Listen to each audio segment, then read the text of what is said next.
special treat for our listeners. We have a great interview with Mike from Outside Chronicles and Jeanne from Buffalo Niagara Waterkeeper.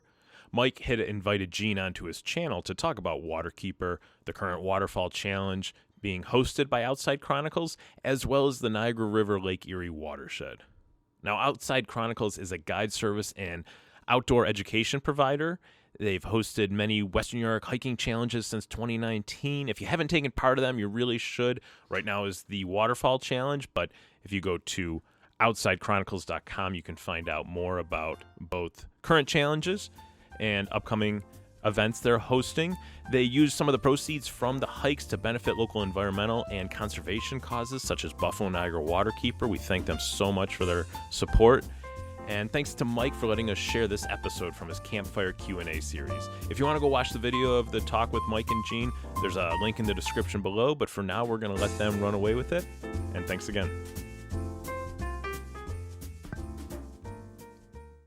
Hello and welcome to another edition of our Campfire Q&A. Every month, we're going to host some sort of question and answer session. Sometimes it's going to be with an expert, and we'll have a main topic about the outdoors. Sometimes we'll have a guest. Sometimes we'll invite one of our OC guides. Sometimes I'll be solo and taking questions. This month, we're talking about the Niagara River Lake Erie Watershed with Jeanne Beiter from Buffalo Niagara Waterkeeper. Jeanne is the Senior Program Manager of Ecological Programs. So before we begin, I have a couple really exciting announcements.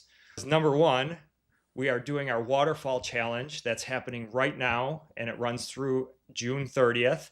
There's 20 waterfalls through Western New York, and we're really excited to partner with Buffalo Niagara Waterkeeper. Our other next challenge that's running from now until the end of the year is our Ultimate Hiking Challenge. And there's still plenty of time to join, still plenty of points to get. And the great part about that challenge is you can hike any trail, anywhere. And if you're on vacation, if you hike the same trail over and over, all of those count and log towards your 20 miles a month goal. We're also very excited to announce that the registration for the Spring Birding Challenge run by Buffalo Audubon is open. The actual challenge starts on April 22nd. That is Earth Day. And whether you're a new birder or an experienced birder, the challenge is set up to walk you through, give you some challenges, or just walk you through to become a better birder. Buffalo Audubon also has a bunch of different programs to educate you on birding. Highly recommend it. This is the time to see the birds. Birds are migrating. I'm seeing new birds in my backyard all the time. And then our final challenge is our premier challenge. This is the Western New York Hiking Challenge. We're going to have 46 trails throughout Western New York. And I'm very excited for that one to start. We're starting this year on May 15th, a couple weeks later because of my schedule and the Waterfall Challenge, but we're still going to have a great challenge and lots of time to get out and hit the trails. So before we actually begin, we lost audio for a minute, and hopefully I didn't lose you guys on the live feed. If you guys can just comment water, if you're on the live feed, post it in the comments, let us know that you can see and hear us. And we'll continue on. So I'm going to bring Jeanne on and welcome Jeanne to our Campfire Live.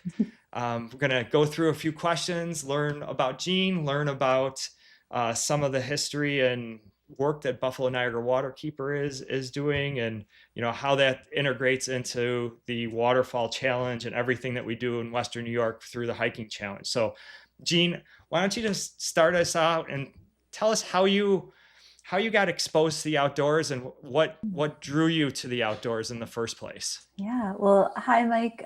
Thanks again so much for having me. Really appreciate it. And looking forward to this conversation. So I think my story to being outside starts when I was really young. We had a creek in our backyard. I grew up outside of Philadelphia, where we called it a crick, not a creek. I was going to say that. Yeah, it's very, very Pennsylvania of me. And I just loved spending time outside. For me, it wasn't so much, going on adventures or going on big hikes or anything like that. It was really just anytime I could be outside, I loved being outside. We had two forsythia bushes in our yard. I would turn them into forts and bring teacups and my stuffed animals out there, and we'd have like play dates out there. I mean, really just any chance to be outside, I really enjoyed. And that little creek in my backyard was really my first exposure to water. And I just found, even, being super little, like just found a lot of peace there, and just really could spend hours and hours just hanging out and exploring all the different little critters that were living in the water, and splashing around and all that good stuff. So yeah, it really for me started at a very young age. Yeah. Cool. And so uh, what is your education background, and what is your trajectory that got you to Buffalo Niagara Waterkeeper? Yeah, so it's been a really interesting journey, I would say. So I went to Lemoyne College in Syracuse. I knew I wanted to get out of Pennsylvania, no disrespect, just needed a change of scenery. I wanted to be close to where I could go skiing. That was kind of my main priority. So Syracuse fit the bill. I was a sociology major, really loved understanding why people do what they do in their environment, both the built environment and the natural environment as well. And when I finished up my sociology degree, kind of the next natural step would have been to go get my master's in social work. But for me, that just wasn't the fit that I was looking for. Mm-hmm. So instead, I found myself at the University of Buffalo, getting my master's in urban and regional planning. And that really kind of set the stage for me for my career. So I worked in, I've worked in all different areas of planning. I've been a county planner. I've worked in affordable housing. I've worked in economic development. I've worked in food systems planning. And really, I was always trying to get to water, because water was such a foundation for my upbringing. And about 8 years ago, I was able to get a job at Buffalo Niagara Waterkeeper. And it's really been, kind of fulfilling my full career trajectory. It's been a great opportunity to apply a lot of what I learned in all the other experiences and the other jobs that I've had. I always say that planners are multidisciplinary. So you're kind of a jack of all trades, or a Jill of all trades, if you will. You're able to talk in a lot of different settings, and, interact with the community and talk with local municipal officials, and really just kind of cover the gamut. And so it's been a real pleasure being at Waterkeeper and being able to apply a lot of the skills that I've developed, over the years to something as important as our water, because we know we all need water every day. Right. Yes. And we all love it. You mentioned about a creek, and it's funny if you go different places, even just in the Northeast here, and they're different, right? We have creeks. Yeah. In Pennsylvania, some places in Pennsylvania, they call them runs, like a lot of it in Tracy Ridge area, Allegheny National Forest. Those are all runs. But then you go into like the Catskill area, they're all kills. There's fish kill and Catskill and bear kill, all these different kills, depending on who settled there at the what time. And a stream, in my background of, Great Lakes environmental science, everything's a stream, right? But sometimes they're creeks, sometimes they're cricks, sometimes they're runs, sometimes they're kills. There's, a lot of different, I'm sure there's 25 more names for moving water, right? Yes, probably. It's fun to have that regional aspect too. Kind of gives you it makes you feel like, that's what home is, right? That's what you call your local waterway is your home. So, right. Yeah. So that's how you got to the outdoors in Buffalo Niagara Waterkeeper. Can you tell us a little bit more about the mission of Waterkeeper? And I go back to even remembering, your mission seems to have expanded. You used to be Buffalo Niagara River Keeper, right? Yeah. And now you're Waterkeeper. and it used to be the Niagara Watershed, and now you're Niagara Lake Erie Watershed. So, your work started pretty narrow, if I Mhm. recall, on the Buffalo River, and then just has kind of, your impact on the area has grown.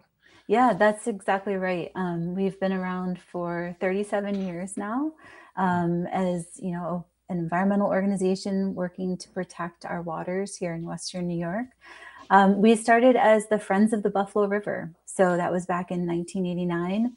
Um, the Clean Water Act had been instituted in the 70s, and it was really truly a group of volunteers that came together and said, we need to do something about the Buffalo River. It had already caught on fire multiple Hmm. times. Industry was on its way out, and the river was in really rough shape. And so it started in, a handful of people's basements and attics. And they said, listen, like, we've got to do something about this. This is our water, right? This is how we identify ourselves. And it's in really rough shape right now. So started as the Friends of the Buffalo River. And then as kind of time progressed and the organization sort of developed a little bit more, it became the Friends of the Buffalo and Niagara Rivers. So it's starting to expand Hmm. that geography. We were the first cost share partner with the EPA when the Buffalo River was designated as an area of concern. We were the first nonprofit organization that was a cost share partner with the EPA. So that was a really big deal. That gave us a seat at the table with a lot of folks, and really we were able to steer a lot of the work and a lot of the conversations that were happening around, how do we clean up the Buffalo River. And I'm really happy to say that we're just a handful of BUIs away. So BUIs are beneficial use impairments. So that's basically what we need to kind of like check the box of as we get to the point of delisting the Buffalo River. So we're just a few years away from delisting the Buffalo River, which is pretty incredible. And Wow. it'll be a huge accomplishment when we get to that point. Right. From starting on fire to actually off the list. Amazing. Exactly. And it only took, probably in the end, it'll be about 40 years. So, that's nothing. Just Hmm. snap of the fingers, right? Now, you mentioned, I want to just say another thing that you said. You said an area of concern. So Yeah. that's a federal designation for places that need help that there's funding for. Like what is that? How does that work? And what Yeah, that's areas of correct. concern are in our area? Yeah, so we have a couple of EPA designated areas of concern.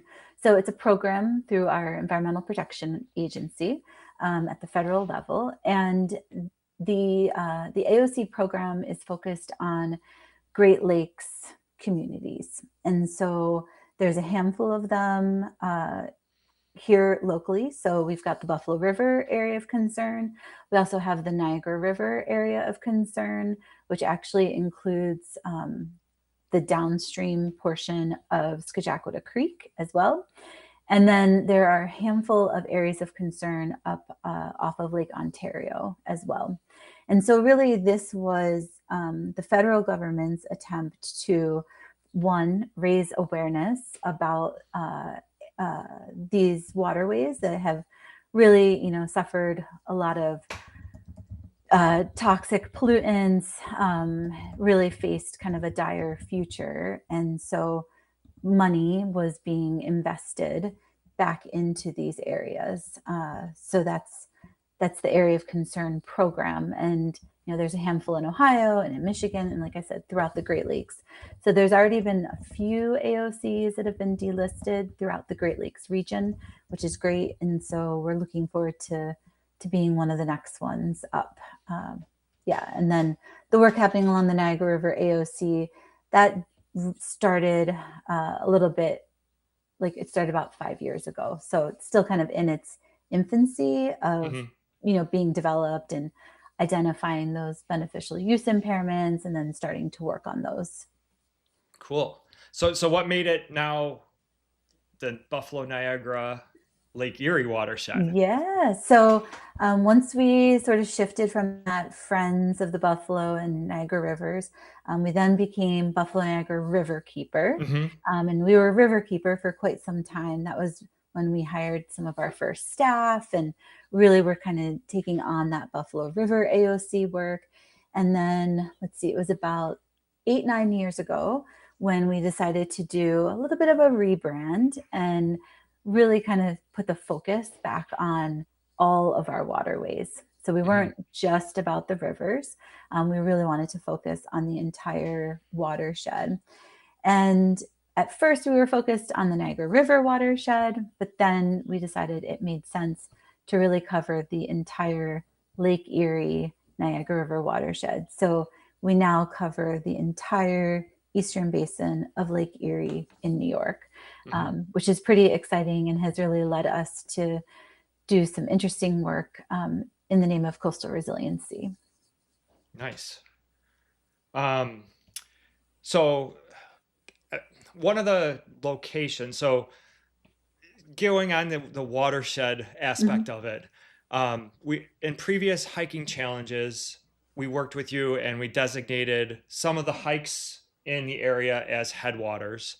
In the Waterfall Challenge, we did the same thing. Can you explain, how does the headwater and the importance of the headwater relate to the work of the, larger watershed and, everything else you're doing? Yeah, absolutely. So the headwaters, that work is near and dear to my heart. So the headwaters are really the first and second order streams in our watershed. So think about all those little tributaries, all those little cricks. Sometimes there's stream. What's that? All those cricks. Cricks. I was going to say it, but I'm trying to break my crick habit. But all those little streams, all those intermittent streams that, pop up in the springtime and go away in the summer, they all feed into, the larger streams, creeks that then eventually make their way to the lake or to the Niagara River.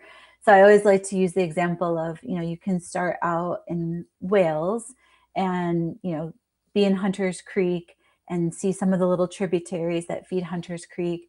And then eventually you would make your way to the Buffalo River, which is pretty incredible. Like if you got in a kayak or canoe or raft, you would eventually make your way down to the Buffalo River. So these little first and second order streams are so critically important because they really are the filter for our watershed. So if we don't have healthy first and second order streams, that just means that the water, when it first starts flowing down through the watershed, really is starting at a disadvantage. So if we can protect all the natural spaces around those first and second order streams, it really is quite an advantage so that at least the water is starting from a good place from a water quality perspective. So we have set a goal to protect and conserve over 400,000 acres of headwater lands that are in our watershed. So about half of our watershed. It's a big goal. We're working with a lot of our partners to make that happen. But when we think about it, and if you ever have the chance just to open up Google Maps, put on the satellite imagery, zoom out really far, to see the entire watershed, you can actually see the headwaters. It's all that green area. I call it the backward sea that's around our urban developments and our suburban developments. We are in an incredible place in our region that we have so much undeveloped natural land. So whatever we can do to ensure that we protect and conserve those lands, it will go a long way to ensuring that we have excellent water quality in our region for the foreseeable future. As we all know, once you develop a piece of land, it's hard to go back. We try, but it's hard. and what does it mean? You said we're trying to protect it. Like, what are you doing? Is it easements that you're putting in place? Is it agreements with landowners? Is it actually purchasing property? Like what does protection actually mean? Yeah, so we recently worked with the Western New York Land Conservancy to protect 2 parcels through a DEC WQIP program. So that's the Water Quality Improvement Program. So that program enabled us to work hand in hand with the Land Conservancy to identify properties that were in the headwaters region of our watershed, and then to purchase those properties. And now the Land Conservancy will hold them in perpetuity. Mm. So it's those kinds of relationships where, it's the identification of waterways that are adjacent to these critical headwater wetlands and forests, and then working with our partners to ensure that we can do the best that we can do to protect them. I know the Land Conservancy will do easements as well, so that's a great option. In our region, a lot of our headwater forests and wetlands are actually privately owned. So that just provides another layer of complexity, working with private landowners. But we really feel strongly that there's some great opportunities to ensure that we can protect the best of what remains. That's kind of our tagline for the headwaters work. We want to protect the best of what remains while we still have it. Nice.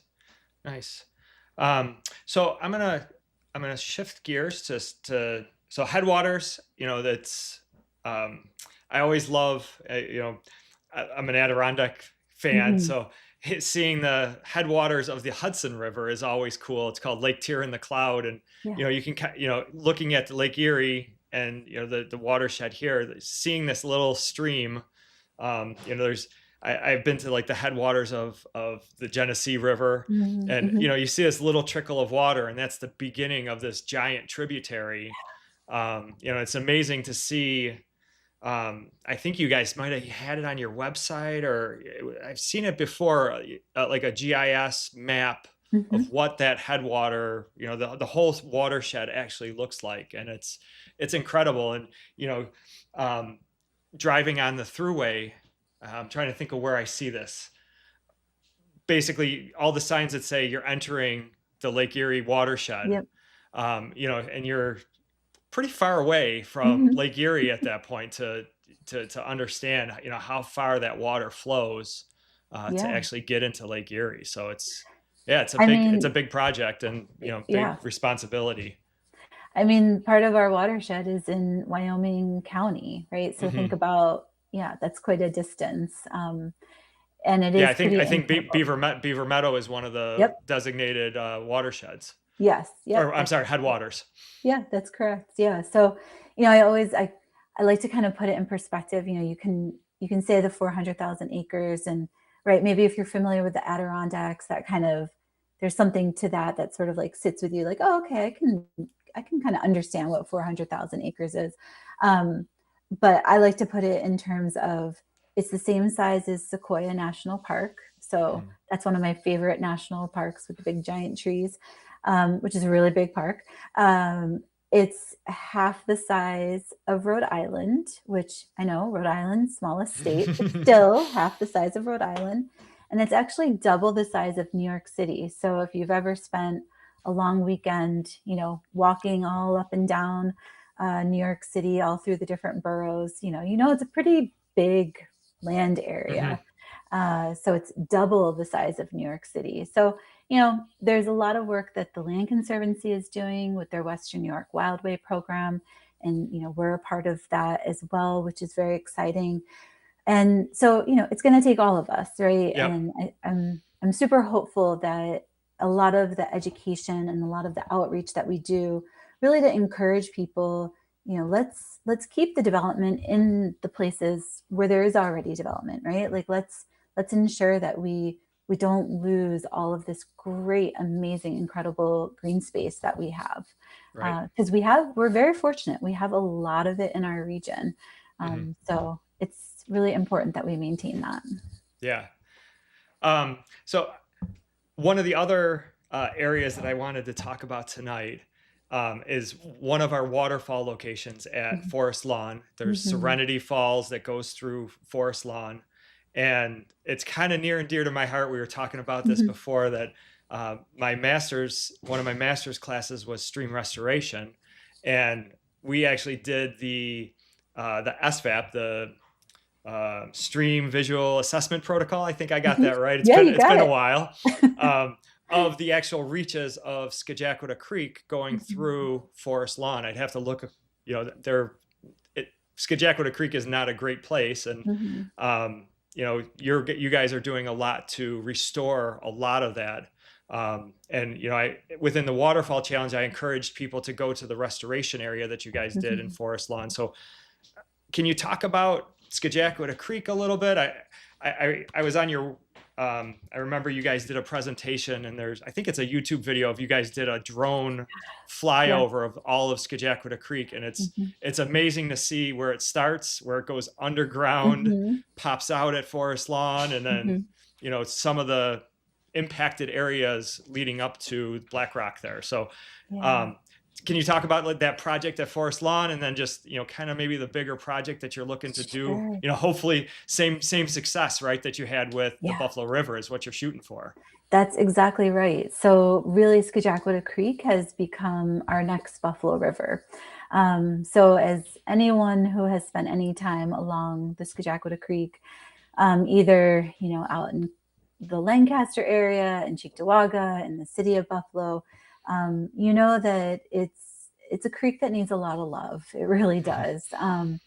So we've got a couple of things happening along Scajaquada Creek presently, and then I can talk a little bit about our Forest Lawn work. So a couple of years ago, we received funding through NOAA to put together a Scajaquada Creek habitat restoration plan.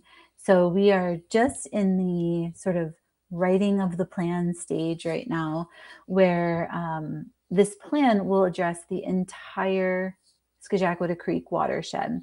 So there's been other plans over the years that have been super helpful in kind of guiding this process, but they've all been for specific sections of the creek, and primarily for the lower section of the creek, because that tends to be the one that gets quite a bit of attention. But this plan is going to address the entire watershed from headwaters all the way down to the mouth. So we're really excited to be working with our community partners on this plan. We're going to be hosting a handful of community meetings in the summertime. So definitely encourage people to check those out and to stay tuned for those. And we also have a really pretty incredible story map on our website now that takes you through, all the history of Scajaquada Creek, all the different areas that have, seen some not so good days and really started to get that vision going for what the creek could look like, right? What are we aiming for? So we are, so that's the first thing. So we're really excited to be getting that going. We'll have lots more outreach about that. And then we'll be sharing out that plan with the community here in the next few months. So definitely be on the lookout for that.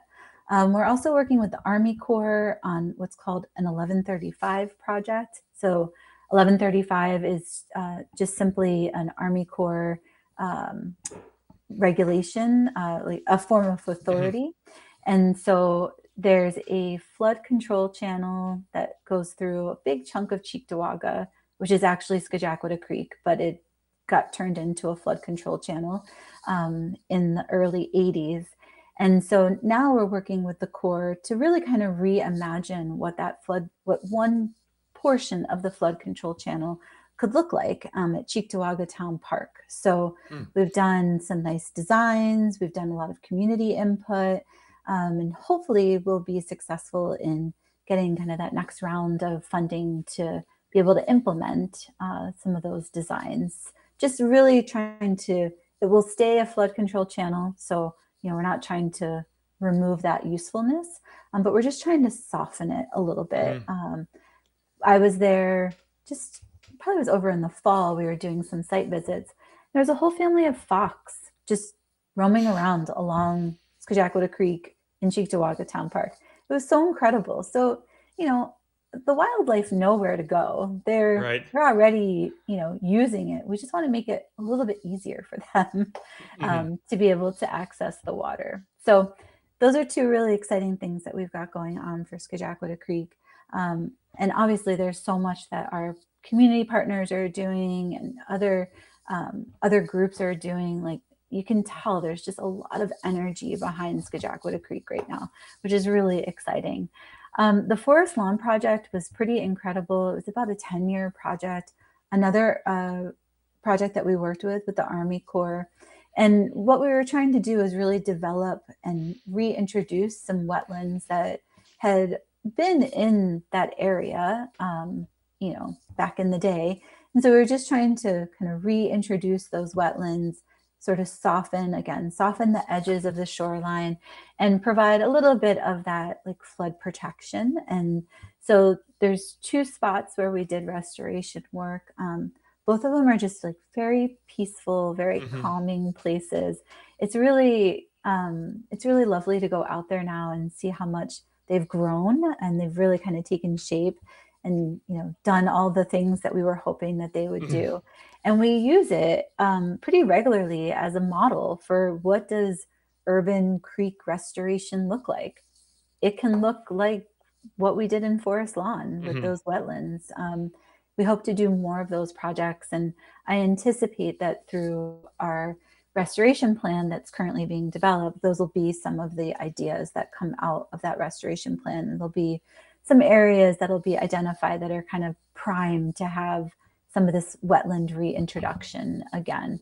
My favorite anecdote with the Forest Lawn project is I went out there a couple of years ago with one of my colleagues, and she pointed out these wild cherry tomato plants. And she's like, do you see what that is? Like, they were just growing in the wetland. I'm like, they look like cherry tomatoes, but I'm probably wrong, right? They've got to be something else. She said, no, they're definitely cherry tomatoes. So it turns out someone was just bringing their compost and they were just kind of ditching it into the wetland. Oh, geez. And the tomato seeds grew. So, I mean, whatever it takes, I'm here for it. Yeah, it's beautiful. And it, like you said, it's a model. You see it beforehand with the hard walls and the riprap and all that kind of stuff. And then you see it softened with actually wetlands and riparian areas that are, gradual, and it's so much more appealing to your eyes. Yeah. And if we can do more of that, it would be amazing. Did I hear, or am I imagining this? Did the new mayor actually make some sort of proclamation about the combined sewer overflows? That's a larger project, or it's on his master plan or something like that. Which I know would help Skajakwata Creek quite a bit. Absolutely. That's one of the major problems with it. Yeah. Well, the Buffalo Sewer Authority, they've also been a great partner with all of this, and they've got their Queen City Clean Waters initiative. And so if folks haven't checked out that website, I highly recommend it. It's a very public-facing website so that people can see all the different projects that the Sewer Authority is doing and taking on over the course of the next 15 to 20 years. So there's a lot of work that's going to be happening, all in the name of how do we fix our 120 plus year old water and sewer infrastructure for the city of Buffalo. So, it's such a great initiative. We're really excited to be working with BSA on that. They're doing really good work with that, and now we have to start thinking there's some, you can fix some of the CSOs and you can fix some of the sewer issues in the city of Buffalo. We also need to be thinking about, what's coming downstream to the city. So, we're working closely with Cheektowaga as well, and would like to partner with them on a handful of projects. Just kind of continuing to build out the system. Yeah, awesome. I'm excited. I hope you can have the same success with Skajakwata Creek. Now we can paddle Buffalo River, Right. and it's amazing to see the difference. Even in my time frame, you guys are making a huge impact, and it's really, really impressive the work you guys are doing. Thank you. I remember a couple of years ago, I don't know if you remember when the big yellow duck came to town in Canal Side. And I went down to see this big yellow rubber ducky in the middle of the river. And there were all these people in the river swimming, paddling in their kayaks. They were on like rafts and whatnot. And I just thought, never would I have thought this was possible. Like it just totally blew my mind. There were so many people down at Canal Side. Everyone wanted to see this ridiculously giant yellow rubber ducky, right? But that's the thing, right? Like it's those kinds of things that draw people. And because the river is in better shape than it was, like people felt really comfortable being in the water. So for me, like that was just such a huge success. Like, people, you can talk about AOCs, you can talk about, all the infrastructure work, you can talk about all the investment that's happening, but for the average person, for you and me, right? Like we just want to be able to get to the water, and we want it to be a pleasant place to be. And yes, all of the policies and all the legislation and all the funding like that obviously makes a huge difference. And it's why we're able to just simply go and enjoy and be by the water. But really at the end of the day, like we're all drawn to the water. We just want to be around it, be in it, and just enjoy it for what it is. Have you seen a greater awareness for the work you're doing now that Canal Side is what it is, and there's more recreational development in the inner, the outer harbor and those areas? Like, I've been criticized with the hiking challenges, like, oh, you're sending all these people to the trails, but they turn to, they now love the trails. Some of them sign up for trail maintenance days. At the end of the day, they might be voting a certain way because they enjoy the trail. So whether it's at the Erie County Parks level or the state level, like there's more advocates when, people are enjoying the resource. And, there's always a, kind of a lag, right? There's, you see that there's a heavy use, and then the advocacy and everything else kind of catches up to that. Are you seeing that in the city of Buffalo with the Buffalo River and the development in the Erie Canal or outer harbor and areas like that? Absolutely. And you're 100% correct. Like I couldn't agree more with you. There's always going to be that little bit of lag, and that's okay. That's understandable. But I really feel that people have to connect in order to be able to act and to feel passionate about standing up for our waterways, our hiking trails, our natural areas, right? Like people need to be exposed to that. They have to experience that, because if you don't connect with it, then you're not really going to care, And so I'm a big proponent, we've got our Buffalo Niagara Blueway. So these are public water access sites along the Buffalo River and along some of our other waterways. We're starting to expand that.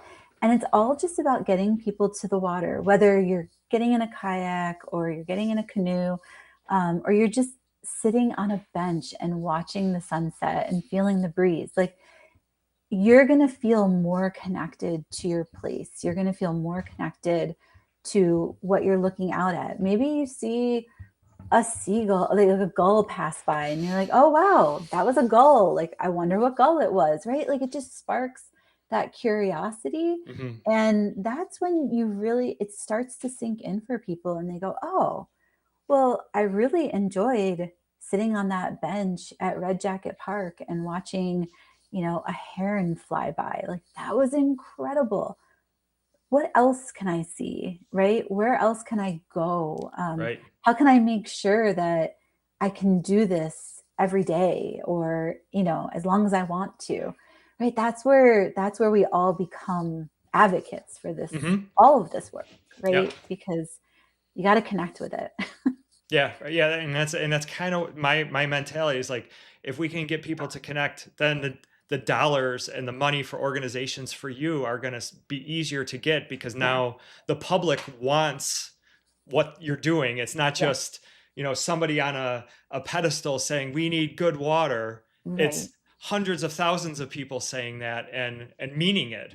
And, I think that's the message, the education part of it. And, I think we've come a long way. I think there's a lot of advocates out there that weren't before. Yeah, I truly believe that. I agree. It's You know, really, for it's super exciting. for as much as COVID loaded these Mm, places up, yeah, yeah. maybe there's a percentage of people that didn't go back to the outdoors the way they did during COVID. Mhm. But I also believe there's a high percentage of people that stayed and now are becoming those advocates. So, Yes. I think good things are going to happen, and I have hope for the future. I guess is Yeah, is is what I feel. me too. Um, so I want to just go, let's talk about advocacy now. Mhm. There's a few things that you guys do and a few things that are coming up real soon. And the big thing is your big event is the spring sweep. Can Yeah. you talk about the spring sweep? Oh, yeah. So spring sweep, this is our annual spring sweep. We've been doing it for, oh gosh, now probably like 20 years at this point. So it's always around Earth Day. So this year it will be on Saturday, April 25th from 10 a.m. to noon.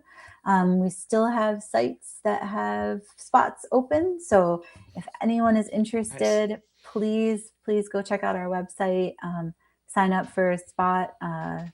It's such a great opportunity just to come out and give 2 hours of your time on a Saturday. Normally the weather is okay. I'm not going to promise sunshine because I don't know if it's It's ever. Buffalo. It's Buffalo. Yeah, exactly. But it's always a great time, and you get to hang out with people and pick up some trash, and feel good about picking up some of the litter that's collected over the winter. And then this year we are having an after party. So we definitely encourage people to sign up for that as well. That'll be super fun. Just a chance to kind of all come together and celebrate the earth and celebrate all the good work that we're doing collectively. And yeah, just have a good time together. So definitely April 25th. I hope to see a lot of folks out there. Good.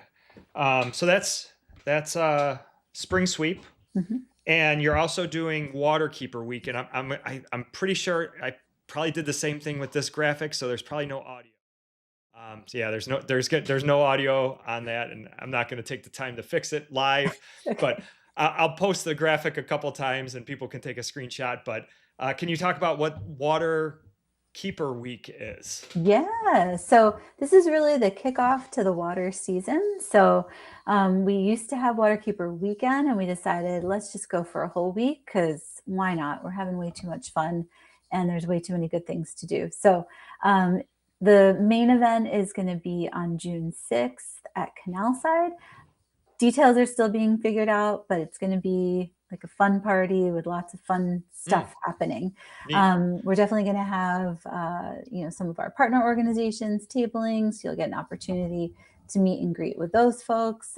Obviously, we'll be there, and it's just going to be a really fun time. We will also be at one of the Bison's games. I don't remember which one, so I apologize, but it'll be on our website.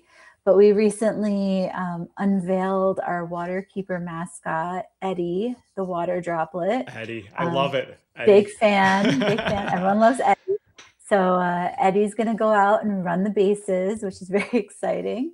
And it'll be a great opportunity just to, share the mission of Waterkeeper and, get the word out about our waterways and, all the fun ways to be out there and protect them. So more to come with Waterkeeper Week, but definitely carve out some time during that Mhm. week to come join us at one of our events. There'll be something every day.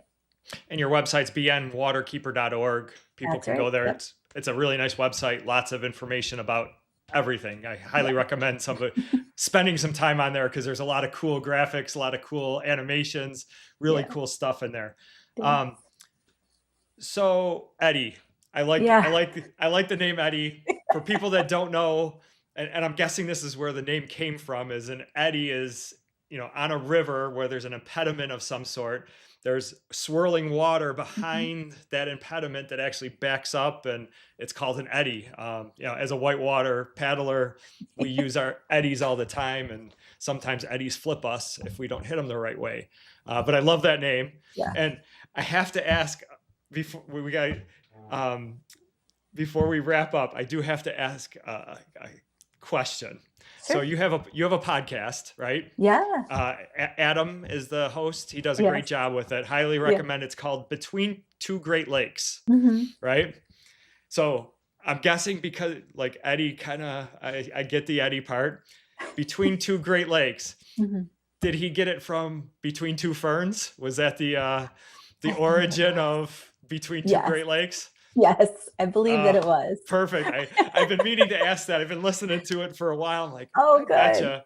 Between Two Ferns is where he came up with the name, or whoever came up with the name. Yeah, I think that was totally an Adam thing. I'm gonna give him credit for that one. Yeah, but yeah, if you guys don't know, there is a podcast that Adam from Buffalo Niagara Waterkeeper hosts. He has a bunch of cool guests on it. Talks about like really, really cool stuff that's, very pertinent to our area, and does a really great job. Highly recommend, taking a look. And there's a lot of episodes. I don't know if he does it weekly or monthly, but there's a lot of content out there already. He does a good job. I think it's monthly. So yeah, he tries to put a new one out every month. There's a handful out there. I think there's at least like 2 or 3 years worth of podcasts out there, and they're all super informative and you're really well done. Cool. Thank you. So Between Two Ferns, I love, if you don't know what that is, go look it up. It's some of the funniest deadpan comedy that you'll find. So I'm going to just kind of ask you, is there anything else about the work you're doing, Buffalo Niagara Waterkeeper, that you'd like everybody to know about before we get into our rapid fire round? Oh, I can't wait for the rapid fire. Really just a true thank you to you and to all the supporters of Outside Chronicles and the Waterfall Challenge. We're really so incredibly grateful to be a part of this. And it's just, I went to the party that you had 2 years ago or last year. I don't know. Time is weird these days, but just to see everybody out, it was really inspiring. So thank you again for including us. We really do appreciate it. Everyone that has gone and signed up for our newsletter or been part of the ripple effect, all of that makes such a huge impact on our organization, and we really just appreciate all of the support. So thank you. Yeah, Western New York's a great community. You're a great organization, great partner. I think I might do a wrap-up party for the Waterfall Challenge. Oh, cool. Okay. We've got a lot of people. We're going to give away a lot of patches. Nice. So I think we'll probably do I don't know where and I don't know when yet, but we probably will do some sort of wrap-up party for that. So awesome. Well, it has to be at a waterfall. Oh yeah, I wonder. There's the restaurant that has the Waterfall Indian. Oh, that's right. Indian Falls that we have on the challenge. I wonder. There you go. Yeah, that would maybe be they would cool. host. That'd be so fun. Yeah, that would be neat. Cool.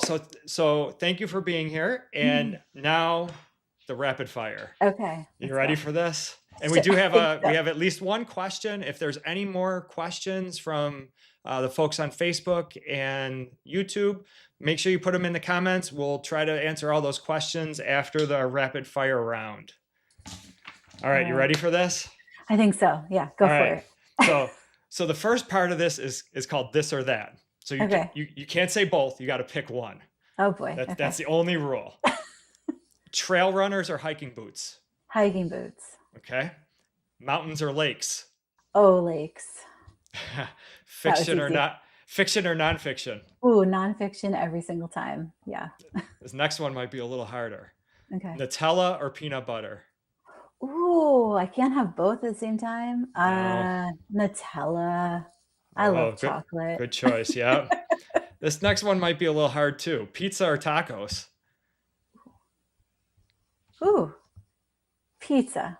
Pizza? Classic. Yeah. All right. Hammock or tent? Ooh, hammock.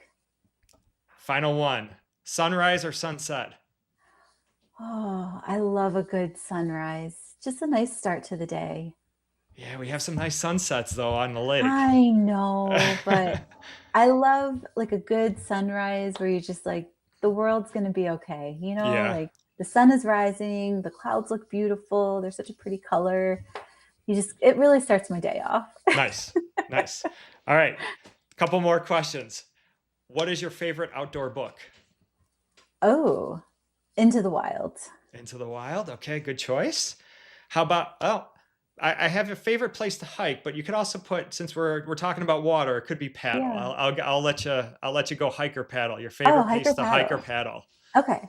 I mean, I just really love being along Lake Erie. My favorite place is Went Beach. Like, I just love going and sitting on the Mm. beach and taking in the sunset, even though I like sunrises. But I just find it really peaceful there. You know, it's very quiet, very, very calming. Nice. Yeah. All right. If I gave you $1 million, where would you adventure first? Oh, Patagonia. Patagonia. Oh, good 100%. choice. Yes. Yeah, Yeah. that's on my list as well. I I'd like mean, to do the O or W in Patagonia. It's a long yeah. ways away, but Like, it yeah, would be epic. It would be so epic. yeah, I think so. All right, this is a two-part question. What is your least favorite and your favorite thing about what you do at Waterkeeper? Ooh, okay. I'll start with my least favorite. Uh, it's probably scheduling meetings. Mm, It's just, you got to figure out everybody's calendars, and especially if it's an external meeting, you're like, okay, well, here's when everyone in my office is available, and then you kind of cross your fingers and hope that it lines up with other people's calendars, and there's just a lot of back and forth. I wish there was an easier way to schedule meetings with people. yeah, Yeah, that's probably my totally, least favorite. totally. And my most favorite, Hmm. honestly, is like, it's all of this stuff. It's being able to talk with people, it's getting out into the community. It's just, sharing all the great work that's not only happening at Waterkeeper, but that's really happening across Western New York when it comes to environmental protection, conservation. I mean, there's just so much good that's happening, and it's just really fun to be able to share that out. I love that opportunity when I can just talk with people and learn. And I learn, like, I always learn something Hmm. when I'm giving presentations or doing talks as well. And I don't know, for me, like, it's the people side of things. And I love hearing about how people connect to water, how people connect to nature. Because everyone has a story, and yeah, I just really enjoy hearing that. Awesome. Thank you. You're welcome. This was fun. We do have Yeah. a couple questions. Okay. Super. Let me see if I screwed up this graphic as well, just to post our next live event. So next live event is going to be on May 6th, and that's going to be with folks from the Subaru Leave No Trace traveling team. Hmm. Should be a interesting conversation. They spend like 300 days on the road and in a camper. So that'll be super interesting to talk about. I'm sure they hate their Subaru after Yeah, being I'm in it sure that they long, do. but that's a good question to Yeah, ask you should them. ask them. Yeah. All right. So if anybody has any questions that is online with us, drop them in the comments. We have just one question that we didn't answer, I think, going along. Mhm. And Deborah looked, she looked at a map and saw that she's not quite something sure that's correct. She saw an 18-mile creek that emptied into Lake Erie. However, when she maps it, there's a west branch of 18 Mile Creek, and that goes into Lake Erie. It's confusing. There's an east and west branch of 18 Mile Creek, but Mhm. there is in Niagara County, right? Yes. And that's what actually goes into was it Burt Dam? I Yes. think is 18 Mile Creek. So there's an 18 Mile Creek in Niagara County, and then there's an 18 Mile Creek in Erie County Yes. that goes into Lake Erie. The 18 miles kind of comes through Hamburg and Eden Right. and all those areas. So unfortunately there's two 18-mile creeks in Western New York. Not really sure why, but I didn't get to name the creeks, so there you go. Yeah, they definitely could have came up with better names. All Yeah. right. Any other questions before we sign off for tonight? This was a lot of fun. This was so fun. Again, Yeah. thank you for being on here. Thank you for all you do for our waterways as a My pleasure. paddler and hiker. I like clean water and Yeah. I like access to water. So always always admired your work through learning about you guys through my master's program, and learning, meeting a lot of people that I think work for you guys now. And, Yep. it's a good full circle and ecosystem kind of thing that you guys have created. I love it. Well, thank yeah, you. some comments, wonderful info, inspiring. Thanks. We appreciate that. Yeah, so Waterfall Challenge is going on now. Ultimate Challenge, Hiking Challenge is coming up. We got the Birding Challenge, and all of those are great opportunities to see you outside. Hopefully you get to go to the spring sweep or some other event with Buffalo Niagara Waterkeeper. There's a lot of stuff you can do by yourself that we didn't talk about. They have the solo sweep and community science. We have it kind of built into some of the challenges within the Waterfall Challenge, but if you want to be a part of them, of course you can always donate. Money is a good thing. Time and volunteer time is also a wonderful thing. So if you can, help them out. If not, just go on their website. It is really good. There's a lot of cool information about our watershed, and we will, continue working with Buffalo Niagara Waterkeeper. It's a great partnership, and of course, we will see you outside. So have a good night, everybody, and thanks, Jeanne, for being here.